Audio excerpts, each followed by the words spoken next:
ঠিক আমার পেছনে যে বিল্ডিংটা দেখতে পাচ্ছেন 2024 সালের 29শে ফেব্রুয়ারি এই বিল্ডিংয়ে কিন্তু ভয়াবহ আগুন লাগে এবং প্রায় 44 জনের প্রাণ কেড়ে নিয়েছিল সেই ভয়াবহ আগুন। এছাড়া কিন্তু প্রায় 20 জন আহত হয়েছিল সেই দিন এই ভয়াবহ আগুনে।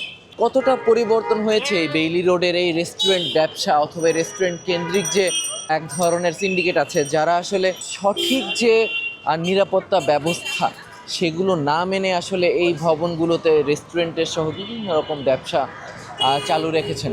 ওই ঘটনা ঘটার পরও তো আমাদের বেলি রোডে আরও এরকম ঘটনা ঘটছে, কিন্তু এটা তো গভর্নমেন্ট কোনো আসলে পদক্ষেপ নেয় নাই এবং আমরা নিজেরাও সচেতন হই নাই। আপনি পাশে একটা বিল্ডিং দেখেন, যে এই বিল্ডিংটার মধ্যে যে ওরা ইয়ে করছে, এই বিল্ডিংটার মধ্যে যে ওরা সমস্ত খাওয়ার দোকান কী অবস্থায় আছে দেখছেন অবস্থা।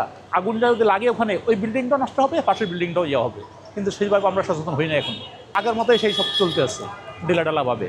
ঘুরে ফিরে একই আবার এই সিলিন্ডার আগে রাস্তাঘাটে ফুটপাতে বন্ধ করে দিয়েছিল, চার দোকানে যে কোনো সিলিন্ডার থাকবে না, আবার সেই সিলিন্ডার ঠিকই আগের মতোই আবার আছে। কোনো সচেতন নেই, কোনো নিয়মকানুন তোয়াক্কাও করে না। রোডঘাট তো আগের মতোই চলাফেরা অনিয়মে আছে। হয়তো সময় পার হয়ে গেলে, বিপদ কেটে গেলে মানুষ বিপদের কথা ভুলে যায়। তারই প্রমাণ এই যে সিলিন্ডারগুলো রাস্তায়, শুধু রাস্তায় না, এখনও সেই ঘটনার পরে যে নিয়মকানুন বা বিধিনিষেধ দেওয়া হয়েছিল সেগুলোর কিছুই আসলে মানুষ সেইভাবে আর মানছেন না। সে আগের মতোই গ্যাস সিলিন্ডার রাস্তায় রেখেই কিন্তু সেইভাবেই কাজ করা হচ্ছে এবং এই গ্যাস সিলিন্ডারগুলো একটা টাইম বোমের মতো হয়ে দাঁড়িয়েছে। যে কোনো দিন যে কোনো দুর্ঘটনা ঘটতে কিন্তু 1 সেকেন্ডও সময় লাগার কথা না।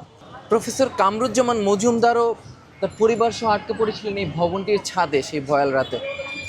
চলুন জেনে আসি আসলে সেই দিনের ভয়াল রাতের অভিজ্ঞতা কেমন ছিল প্রফেসর কামরুজ্জামান মজুমদারের মুখ থেকেই। সেই আগুন ছাদ পর্যন্ত ছড়িয়ে পড়েছিল। আমার 8 বছরের কন্যা শিশুটি আমার হাত ধরে আগুন যখন কাছাকাছি চলে আসে তখন আতঙ্কে জড়িয়ে ধরছিল। তার চোখের সামনেই 8 তলার ছাদ থেকে একাধিক মানুষ লাফ দিয়েছে নিচে, কারণ আগুন তাদের গায়ে লাগছিল। তাদের সেই অবস্থা দেখে আমার কন্যা আমাকে জিজ্ঞেস করলো, বাবা আমরা কি আগুনে পুড়ে মারা যেতে যাচ্ছি? তার সেই প্রশ্নের উত্তর আমার কাছে ছিল না। সে আরও কঠিন এক প্রশ্ন করে বসলো, বাবা আগুন তো আমাদের পুড়িয়ে মারবে একটু পরে। আর একজন আঙ্কেল যে লাফ দিল, বাবা আমরা কোনটা করব, আগুনে পুড়ে মারা যাব না লাফ দিলে মারা যাব, কোনটাতে বাবা কম কষ্ট হবে?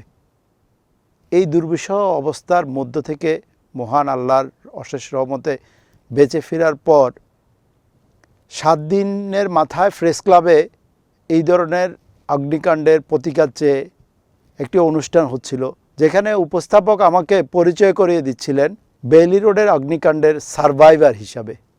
আমার তখন মাথায় আসলো যে এই শহরে বসবাস করা কোনো মানুষ কি সারভাইভারের বাইরে আছে? বেইলি রোডের সেই আগুনে 8 তলার থেকে আমাদেরকে উদ্ধার করার জন্য বিশেষ যে ক্রেনটি নিয়ে আসা হয়েছিল সেনাবাহিনী থেকে, সেটি ফায়ার সার্ভিসের ছিল না।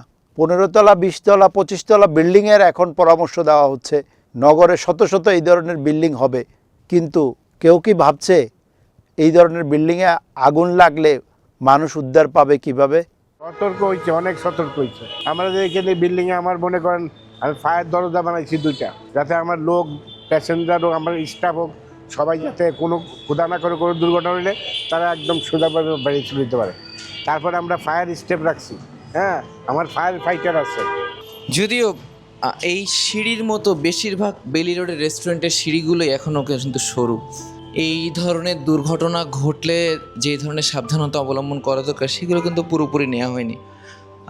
এই বিল্ডিংটার কথা যদি বলি, এই বিল্ডিংটার সিঁড়িগুলো যে দেখতে পাচ্ছেন খুবই সরু। এখানে যদি এখন কোনো দুর্ঘটনা ঘটে কতটুকু আসলে এটা সামাল দেওয়া সম্ভব সেটা কিন্তু একটা বিশাল প্রশ্ন থেকে যায়। 2024-এর 29শে ফেব্রুয়ারি হয়তো আর কখনোই ফিরবে না এই আগুনে ঝলসে যাওয়া সেই 46 জনের জীবন। কিন্তু এই ঘটনা থেকে আসলে আমরা কতটুকু শিক্ষা নিতে পেরেছি, কতটুকু আমরা সচেতন হয়েছি, সেই প্রশ্ন কিন্তু থেকেই যায়। আপনাদের কোনো অভিজ্ঞতা থাকলে আপনারা জানাতে পারেন আমাদের কমেন্ট বক্সে। যত সম্ভব চেষ্টা করবেন আসলে এই ধরনের যে কোনো ঘটনা থেকে সর্বোচ্চ শিক্ষা নিয়ে সচেতন থাকার।